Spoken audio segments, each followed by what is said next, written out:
I think Australia is pretty well positioned in reality.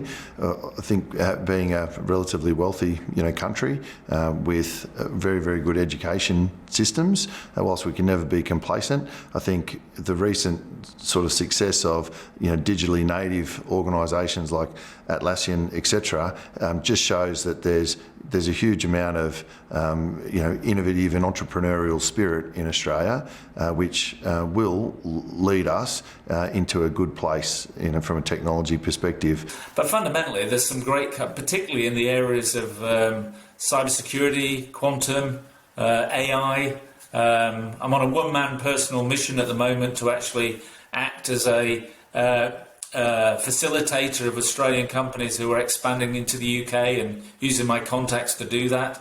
So I think we're pretty well placed. It's been a massive journey of change over the last couple of years. Anecdotally, we have advanced probably further. We've advanced by probably 10 years over the last sort of 2 years during COVID, so massive changes there.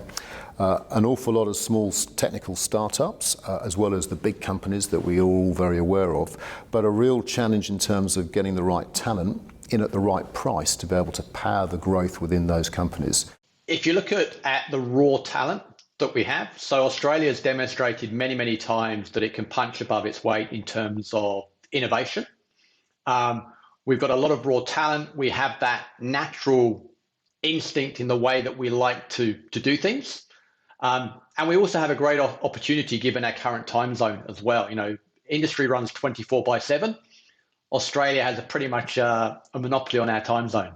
The pandemic has probably brought the next 5 years worth of change forward into 3 to 8 months. So when you look at that and how we've responded, I think you can see, look, there's a lot of strength in our digital capability. I think the question is, are we far enough along, and can we keep pace with the ever increasing rate of change? I think these are the key questions more that we really need to think about in that context.